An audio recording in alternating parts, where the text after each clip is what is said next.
وبركاته. إن الحمد لله نحمده ونستعينه ونستغفره ونعوذ بالله من شرور أنفسنا ومن سيئات أعمالنا. من يهده الله فلا مضل له ومن يضلل فلا هادي له. أشهد أن لا إله إلا الله وحده لا شريك له وأشهد أن محمدا عبده ورسوله. أما بعد، أعوذ بالله السميع العليم من الشيطان الرجيم من همزه ونفخه ونفثه. بسم الله الرحمن الرحيم. قل هل يستوي الذين يعلمون والذين لا يعلمون إنما يتذكر أولو الألباب. سامعین محترم، میں دین حنیف کا ایک ادنا سا طالب علم ہوں. میرے بھائی نے بہت زیادہ مبالغہ کر دیا ہے میری تعریف میں. اللہ رب العزت مجھے ایسا بنا دے. یہ جتنی باتیں انہوں نے میرے بارے میں کہی ہیں وہ میرے ادھر اسٹیج پہ موجود میرے شیوخ، میرے اساتذہ، یہ ان پر صادق آتی ہیں. اور میں اس علمی مجلس میں کچھ بیان بھی نہیں کرنا چاہتا تھا. حکم ہوا ہے تو چند منٹوں کے لیے کچھ باتیں جو اس تقریب سے متعلقہ ہیں. یہ تقریب سعید امام الفقہ والحدیث امام بخاری رحمۃ اللہ علیہ کی عظیم الشان اور فقیہ المثال کتاب اصح الکتب بعد کتاب اللہ صحیح البخاری کے حوالے سے منعقد ہو رہی ہے. تو میں چند باتیں اس عظیم الشان کتاب کے حوالے سے آپ احباب کی گوش گزار کرنا چاہتا ہوں. اصل جو درس ہوگا وہ شیوخ کرام جو آپ کے سامنے ارشاد فرمائیں گے وہی ہوگا. صحیح البخاری ایسے ہی نہیں کہ دنیا نے اس کو اصح الکتب بعد کتاب اللہ کہہ دیا اور لوگ سمجھتے ہیں کہ یہ اہل الحدیث جو ہیں ان کو امام بخاری رحمۃ اللہ علیہ سے بہت زیادہ عقیدت ہے. اس عقیدت میں آ کر غلو کرتے ہوئے اس کتاب کو اتنا بڑا چڑھا کر پیش کرتے ہیں. ان لوگوں کو معلوم ہونا چاہیے کہ امام بخاری رحمۃ اللہ علیہ کی اور بھی بہت ساری کتابیں ہیں، مشہور و معروف کتابیں. ان کی تاریخ و رجال پہ بھی کتابیں ہیں. ان کی دیگر جو ہمارے شرعی مسائل ہیں ان پر بھی کتابیں ہیں. ایک ایک مسئلے پہ جیسے جز رفع الیدین ہے، جز القراءت ہے، ایسی کتابیں بھی ہیں. الادب المفرد بھی ہے، خلق و افعال العباد بھی ہے جو عقیدے کے موضوع پہ ایک اہم کتاب ہے. لیکن آپ نے کبھی بھی ہماری زبان سے یہ نہیں سنا ہوگا کہ رجال پہ یا تاریخ پہ سب سے بہترین کتاب امام بخاری کی، یا کبھی یہ نہیں سنا ہوگا کہ قراءت خلف الایمان پہ ساری دنیا میں ساری کتابوں سے بہتر امام بخاری کی کتاب ہے، یا رفع الیدین کے مسئلے پہ ساری کتابوں سے سب سے بہترین کتاب دنیا میں امام بخاری کی، یا عقیدے میں خلق و افعال العباد کا جو مسئلہ ہے اس پہ سب سے عظیم کتاب. ہو سکتا ہے کہ امام بخاری رحمۃ اللہ علیہ کی یہ کتابیں بھی بڑی عظیم و شان ہیں، لیکن ہم صرف صحیح البخاری کو ہی کیوں، اگر عقیدت ہے، محبت میں غلو ہے جس طرح بعض لوگ کرتے ہیں اپنے اماموں کے ساتھ، تو ہم ان کی ہر کتاب کو بے مثال کہتے ہیں. ہم صرف صحیح البخاری کو کیوں بے مثال کہتے ہیں؟ اصح الکتب بعد کتاب اللہ صرف صحیح البخاری کیوں ہے؟ اس لیے واقعی وہ ایسی عظیم الشان کتاب ہے کہ وہ اس مستحق ہے، وہ اس لائق اور قابل ہے کہ اسے اصح الکتب بعد کتاب اللہ کہا جائے، کیونکہ صحیح البخاری میں دین اور شریعت کے تمام مسائل، عقائد سے لے کر عبادات سے لے کر معاملات تک ہر چیز امام بخاری رحمۃ اللہ علیہ نے اس کتاب میں بیان کی۔ اور آج دنیا میں دینی حوالے سے پڑھایا جانے والا کوئی شعبہ ایسا نہیں جو صحیح بخاری میں آپ کو نہ ملے۔ قرآن سے شروع کریں، قرآن کی تفسیر سے شروع کریں، اصول تفسیر سے شروع کریں، حدیث سے شروع کریں، اصول حدیث سے شروع کریں، فقہ سے شروع کریں، اصول فقہ سے شروع کریں، لغت سے شروع کریں، جہاں سے شروع کریں، آپ کو صحیح البخاری میں باقاعدہ اس کی تعلیم ملے۔ اور میں ایک بہت بڑے عالم اور شیخ الحدیث صاحب کا خطاب سن رہا تھا، انہوں نے ایک نقطہ ارشاد فرمایا، فرماتے ہیں کہ صحیح البخاری میں جتنے بھی شرعی علوم ہیں سارے کے سارے موجود ہیں، اور صحیح البخاری کو سمجھنے کے لیے تمام شرعی علوم پر مہارت ہونا ضروری ہے۔ یہی وجہ ہے کہ آج کوئی بھی دینی مدرسہ ہو، وہ اہل الحدیث کا ہو، وہ دیوبند کا ہو، وہ بریلویوں کا ہو، کسی کا بھی، کسی بھی مکتب فکر کا ہو، وہاں صحیح البخاری سب سے آخر میں پڑھائی جاتی ہے۔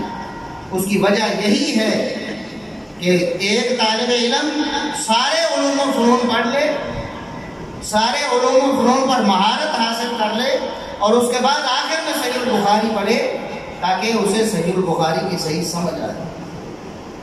تو یہ عظیم الشان کتاب امام بخاری رحمۃ اللہ علیہ نے، اس میں 100 کے قریب تو کتب قائم کی ہیں، یعنی بڑے چیپٹر جو ہیں 100 کے قریب، اور پھر ان کے تحت جو ابواب ہیں، ذیلی جو عناوین ہیں، وہ تقریباً 4,500 کے قریب ابواب امام بخاری رحمۃ اللہ علیہ نے قائم کیے ہیں، اور ہر باب اور ہر حدیث امام بخاری رحمۃ اللہ علیہ ایک خاص حکمت کے تحت لائے۔ ویسے تو جو کل تعداد ہے احادیث کی وہ 7,275 ہے، جیسے کہ حافظ ابن صلاح رحمۃ اللہ علیہ فرماتے ہیں۔ کچھ علماء نے کچھ کمی بیشی بھی ذکر کی ہے اپنی تعداد کی گنتی کے انداز اور اسلوب کے حساب سے، تو 7,000 سے زیادہ احادیث ہیں، اور اس میں سے 4,000 ایسی احادیث ہیں جو بغیر تکرار کی، تکرار کو جمع کیا جائے تو 7,000 سے زیادہ ہے۔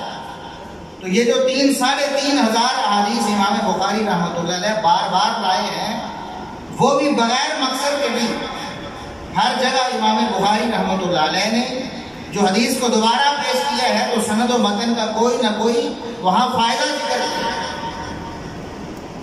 علماء نے چھان مارا ہے صحیح البخاری کو، اس کا استقراء تام کیا ہے، لیکن انہیں کوئی ایسی احادیث جو بغیر سند اور متن کے فائدے کے امام بخاری دوبارہ لائے ہوں ڈھونڈے سے بھی نہیں ملے۔ چند ایک احادیث ہیں جن کو انگلیوں پر شمار کیا جا سکتا ہے، وہ بھی ہو سکتا ہے کہ ہمارے کم فہم میں وہ نہ آئی ہو کہ امام بخاری رحمۃ اللہ علیہ کا کیا مقصد ہے۔ شروع کیا ہے امام بخاری رحمۃ اللہ علیہ نے وحی کے بیان سے۔ یہاں بھی علماء نے باقاعدہ کتابیں لکھی ہیں، جو کتابیں صرف یہ سمجھانے کے لیے کہ امام بخاری رحمۃ اللہ علیہ نے جو ترتیب لگائی ہے اپنی کتابوں کی اور ابواب کی، ان میں کیا حکمت ہے۔ وحی سے آغاز کیا ہے کیونکہ ہمارا سارا دین اس کی بنیاد وحی پر ہے، قرآن و حدیث پر۔ اس کے بعد کتاب الایمان بیان کیا ہے کہ سب سے قیمتی متاع جو ہمیں وحی سے حاصل ہوتی ہے وہ ایمان ہے۔ اس کے بعد کتاب العلم، اور پھر دیگر کتابیں امام بخاری رحمۃ اللہ نے ایسی ترتیب کے ساتھ بیان کی۔ اسی طرح ابواب کی ترتیب پہ بھی کتابیں لکھی گئی ہیں کہ امام بخاری رحمۃ اللہ علیہ نے یہ باب پہلے کیوں لائے ہیں، یہ بعد میں کیوں لائے۔ اور امام بخاری رحمۃ اللہ علیہ کی دقت نظری کا اندازہ آج تک علماء کرتے چلے آ رہے ہیں۔ ان کے سامنے جب بھی وہ صحیح البخاری کا مطالعہ کرتے ہیں تو عجیب و غریب حقائق کھولتے ہیں۔ مثال کے طور پر سب سے پہلی حدیث جو امام بخاری رحمۃ اللہ علیہ نے پیش کی وہ غریب ہے، یعنی ایک سند ہے 4 واسطوں تک اس کو، اور آخری حدیث بھی امام بخاری رحمۃ اللہ علیہ نے جو پیش کی ہے وہ بھی غریب ہے۔ پہلی حدیث کا تعلق بھی ہمارے دین ایمان سے ہے اور آخری حدیث کا تعلق بھی ہمارے دین ایمان سے ہے، عقیدے سے۔ اسی طرح پہلی حدیث امام بخاری رحمۃ اللہ علیہ نے جو نقل کی ہے، جو سب سے پہلے راوی ہیں صحیح البخاری کے، وہ عبداللہ بن زبیر الحمیدی مکی ہیں، کیونکہ دین کی بنیاد مکہ میں پڑی ہے۔ دین کا آغاز آپ صلی اللہ علیہ وسلم کی بعثت مکہ میں ہوئی اور پھر اختتام جا کے ابو ہریرہ رضی اللہ عنہ پر ہو، جو رسول اللہ صلی اللہ علیہ وسلم کے سچے وفادار اور دور دراز سے آ کے مدینہ میں نبی کریم صلی اللہ علیہ وسلم کے پاس ایسے جمے کہ تھوڑی دیر کے لیے باہر کھانے پینے کے لیے جانا بھی برداشت نہیں ہوتا۔ تو پہلی حدیث جو امام بخاری رحمۃ اللہ علیہ لائے ہیں وہ دوبارہ بھی امام صاحب نے ذکر کی ہے، انما الاعمال بالنیات وانما لکل امرئ ما نوى۔ انسان کی جتنے بھی اعمال ہیں ان کا دار و مدار نیتوں پر ہوتا ہے، اور ہر شخص کو وہی ملے گا جو اس نے نیت کی ہے۔ اس کے بعد جو الفاظ ہیں پہلی حدیث میں الفاظ مختصر ہیں۔ بعض علماء یہ کہتے ہیں کہ امام بخاری رحمۃ اللہ علیہ کے استاد ایک ہی ہیں دونوں احادیث میں، عبداللہ بن زبیر الحمیدی، لیکن الفاظ مختلف ہیں، آگے بھی سند وہی ہے۔ پوری سند میں وہی راوی ہیں۔ امام بخاری کے استاد عبداللہ بن زبیر ہیں، ان کے استاد سفیان بن عیینہ ہیں، ان کے استاد یحییٰ بن سعید انصاری ہیں، ان کے استاد محمد بن ابراہیم تیمی ہیں، ان کے استاد علقمہ بن وقاص اللیثی ہیں جو تابعی ہیں، اور ان کے استاد سیدنا عمر بن خطاب رضی اللہ عنہ۔ 6 واسطے ہیں۔ اور یہ بات بھی آپ کو یہاں ذکر کرنا چاہوں گا کہ امام بخاری رحمۃ اللہ علیہ جو احادیث ہیں ان کی کئی قسمیں ہیں، سند کے اعتبار سے، سند میں راویوں کے اعتبار سے 22 احادیث ایسی ہیں جو امام بخاری رحمۃ اللہ علیہ نے نقل کی ہیں۔ امام بخاری رحمۃ اللہ علیہ اور رسول اللہ صلی اللہ علیہ وسلم کے درمیان صرف 3 واسطے ہیں، صرف 3 واسطے ہیں۔ ایک امام بخاری کے استاد ہیں، اس سے آگے تابعی ہیں جو امام بخاری کے دادا استاد اور اس سے آگے صحابی ہیں۔ تو سب سے پہلی جو حدیث ثلاثی، اس کو ثلاثی کہتے ہیں کہ 3 راویوں پر مشتمل حدیث، ثلاثی حدیث، وہ امام بخاری رحمۃ اللہ علیہ نے کون سی نقل کی؟ امام بخاری وہ حدیث بیان کرتے فرمایا حدثنا مکی بن ابراہیم قال حدثنا یزید بن ابی عبید عن سلمہ۔ ہمیں ہمارے استاد یزید بن ابی عبید، ہمیں ہمارے استاد مکی بن ابراہیم نے حدیث بیان کی، ان کو ان کے استاد یزید بن ابی عبید نے، ان کو ان کے استاد سلمہ بن اکوع صحابی نے حدیث بیان کی۔ نبی کریم صلی اللہ علیہ وسلم کا فرمان انہوں نے نقل کیا ہے، من قال علی ما لم اقل فلیتبوأ مقعدہ من النار، یا من یقل علی ما لم اقل فلیتبوأ مقعدہ من النار۔ جو شخص میرے ذمے ایسی حدیث لگاتا ہے اور میرے ذمے لگا کے بیان کرتا ہے جو میں نے نہیں کہی، وہ اپنا ٹھکانہ جہنم سمجھے۔ یہ پہلی ثلاثی حدیث ہے۔ تو 22 احادیث ثلاثی ہیں، اس کے بعد 1000 سے زیادہ احادیث رباعی ہیں جن میں امام بخاری اور رسول اللہ صلی اللہ علیہ وسلم کے درمیان صرف 4 واسطے، اور پھر خماسی ہیں، سب سے زیادہ خماسی احادیث یعنی 5 واسطوں والی احادیث صحیح بخاری میں۔ اس کے بعد سداسی بھی ہے، یہاں تک کہ ایک حدیث ایسی ہے جو امام بخاری رحمۃ اللہ علیہ نے یاجوج ماجوج کے بیان میں ذکر کی ہے۔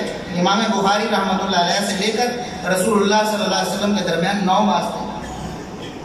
یہ انتہائی تعداد ہے ایک حدیث میں امام بخاری رحمۃ اللہ علیہ سے لے کر رسول اللہ صلی اللہ علیہ وسلم نے۔ تو بہرحال جو پہلی حدیث لا کر لائے ہیں امام بخاری رحمۃ اللہ علیہ صحیح البخاری میں، اس کو انہوں نے مختصر ذکر کیا ہے۔ طویل جو حدیث ہے، جو تفصیلی حدیث ہے، اس میں الفاظ ہیں فمن کانت ہجرتہ الی اللہ ورسولہ فہجرتہ الی اللہ ورسولہ ومن کانت ہجرتہ الی دنیا یصیبها او الی امرأۃ ینکحها فہجرتہ الی ما ہاجر الیہ۔ اعمال کا دار و مدار نیتوں پر ہے۔ انسان کو وہی ملے گا جس کو اس نے نیت کی۔ اگر نیت اچھے عمل کی ہے تو اچھائی ملے گی، ثواب ملے گا۔ بری نیت کی ہے، بری نیت سے کوئی عمل کیا چاہے اچھا ہی کیوں نہ ہو، اس کو برائی ملے گی۔ اور اس کے بعد جو الفاظ ہیں وہ طویل جو مفصل حدیث ہے اس میں یہ ہے کہ جس کا ارادہ ہجرت سے اللہ اور اس کے رسول کو راضی کرنا ہے اس کو اللہ اور اس کے رسول ملیں گے، یعنی اللہ کی رضا ملے گی، رسول اللہ صلی اللہ علیہ وسلم کی خوشنودی اور ان کی شفاعت ملے گی۔ اور جس کا ارادہ ہجرت سے دنیا ہے یا کوئی عورت ہے جس سے وہ نکاح کرنا چاہتا ہے اس کو پھر وہی ملے گا، دنیا مل جائے گی یا عورت مل جائے گی، اس کو ثواب نہیں ملے گا، اللہ اور اس کے رسول کی خوشنودی نہیں ملے گی۔ یہاں بعض لوگ اس حدیث کو یوں بیان کرتے ہیں کہ شاید اس کا شان ورود یہ ہے کہ ایک صحابی جن کا نام یہ پڑ گیا کہ وہ مہاجر ام قیس ہے، کہ ام قیس نامی عورت سے شادی کرنا چاہتے تھے، اس نے شرط لگائی کہ آپ ہجرت کر کے آؤ گے پھر میں شادی کروں۔ پہلی بات تو یہ ہے کہ ایسی کوئی روایت ثابت نہیں ہے مہاجر ام قیس کے حوالے۔ دوسری بات یہ ہے کہ اگر وہ ثابت بھی ہو تو اس حدیث کا شان ورود نہیں ہے، کہیں بھی یہ ثابت نہیں ہے کہ یہ حدیث رسول اللہ صلی اللہ علیہ وسلم نے اس صحابی کے لیے فرمایا۔ اور اس کے بعد گزارش یہ ہے کہ یہ جو پہلے الفاظ ہیں کہ جس کی ہجرت اللہ اور اس کے رسول کی طرف ہوئی اس کی ہجرت اللہ اور اس کے رسول کی طرف ہی ہے، یعنی اس کو اللہ اور اس کے رسول کی خوشنودی مل جائے گی۔ یہ الفاظ امام بخاری رحمۃ اللہ علیہ نے اپنی پہلی حدیث سے حذف کر دیا، اختصار سے کام کیا۔ اس میں دو صورتیں ہو سکتی ہیں، یا تو اپنے استاد امام حمایتی سے انہوں نے کئی بار وہ حدیث سنی، ایک سے زائد بار ہے، ایک بار انہوں نے ان الفاظ کے حذف کے ساتھ سنی اور دوسری دفعہ ان الفاظ کے ذکر کے ساتھ۔ لیکن جو بھی ہو، پہلی دفعہ امام بخاری رحمۃ اللہ علیہ جب اس حدیث کو لائے ہیں وہاں چونکہ اپنی کتاب کا آغاز کر رہے ہیں، وہاں یہ پیغام دے رہے ہیں کہ اعمال کا دار و مدار نیتوں پر ہے، آپ کا عمل جس نیت سے ہوگا آپ کو وہی ملے گا۔ تو امام بخاری رحمۃ اللہ علیہ نے یہ الفاظ ذکر کرنا پہلی دفعہ یہ گوارا نہیں کیا کہ جس کی ہجرت اللہ اور اس کے رسول کے لیے ہے اس کو اللہ اور اس کے رسول کی خوشنودی ملے گی، کہ کہیں یہ نہ سمجھ لے کوئی شخص یا میرے دل میں یہ بات نہ آ جائے کہ میں یہ کتاب لوگوں کو بتا رہا ہوں کہ میں نے اللہ کی رضا کے لیے لکھی ہے، اپنا تزکیہ نفس کرنا مقصود ہو۔ امام بخاری رحمۃ اللہ علیہ نے اس لیے پہلے الفاظ ذکر کیے، اور یہ بات حافظ ابن حجر رحمۃ اللہ علیہ سمیت کئی علماء نے۔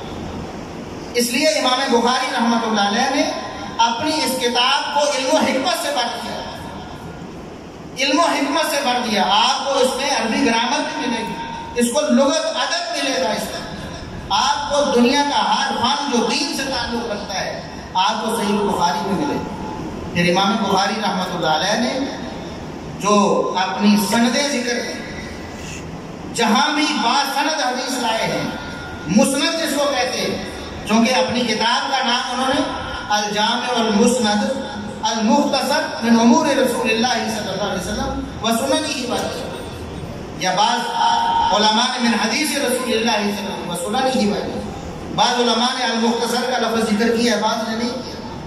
تو چونکہ شرط یہ لگائی ہے کہ میں صحیح ترین احادیث ذکر کروں گا، اس لیے بڑی حکمت سے کام لیتے ہوئے کبھی اگر کوئی حدیث اس کو وہ صحیح سمجھتے بھی ہیں لیکن ان کی اس شرط پر نہیں ہے جو انہوں نے صحیح بخاری میں شروع سے لے کر اول سے لے کر آخر تک ملحوظ رکھی ہے، اس کو وہ معلقاً ذکر کرتے ہیں، یعنی بغیر اس کی سند نقل کیے اس کو اشارتاً ذکر کرتے ہیں کہ اس مسئلے میں یہ حدیث بھی لی جا سکتی ہے، لیکن چونکہ اپنی شرط یہ ہے کہ میں صحیح ترین احادیث کا انتخاب کروں گا، اس کو وہاں مسند نہیں لے کے آتے، باسند ذکر نہیں۔ تو یہ جامع بھی ہے کتاب کہ دین کے جتنے بھی احکامات ہیں ان کو جامع ہے، عقیدہ و عمل ہو، وہ عبادات و معاملات ہوں سب۔ اور علماء نے جو ذکر کیا ہے 8 چیزیں، ایک کتاب میں اگر 8 چیزیں بیان ہوں وہ کتاب جامع ہو جاتی۔ امام بخاری رحمۃ اللہ علیہ نے 100 کے قریب وہ کتابیں ذکر کی ہیں، 97 تعداد عام علماء لکھتے ہیں، جو امام بخاری رحمۃ اللہ علیہ نے بڑے بڑے، جیسے کتاب الصلاۃ ہے، نماز کا بیان، روزے کا بیان، حج کا بیان، زکوٰۃ کا بیان، اس طرح کے 97 کم از کم چیپٹر امام بخاری رحمۃ اللہ علیہ نے قائم کیے، اور امت کو ایک ایسی انمول کتاب دی ہے جس کا پھر کوئی ثانی نہیں۔ پھر علماء نے بجا طور پر بال اتفاق یہ بات کہی کہ اصح الکتب بعد کتاب اللہ صحیح البخاری، صحیح بخاری لکھے جانے سے پہلے یہ اعزاز موطا امام مالک کو حاصل تھا کہ امام شافعی رحمۃ اللہ علیہ اس کتاب کو اصح الکتب بعد کتاب اللہ کہتے ہیں، کیونکہ اس وقت تک کی سب سے معتبر کتاب، صحیح ترین کتاب واقعی موطا امام مالک تھی۔ لیکن امام شافعی رحمۃ اللہ علیہ کے شاگرد ہیں امام احمد بن حنبل، پھر ان کے شاگرد ہیں امام بخاری رحمۃ اللہ علیہ، ان کے پوتے شاگرد نے جب کتاب لکھی تو وہ ساری کتابوں سے آگے نکل گئے، حدیث کے حوالے سے بلکہ ہر شرعی علم اور فن کے حوالے سے یہ کتاب بالکل ممتاز ہے، ہر اعتبار سے ممتاز ہے۔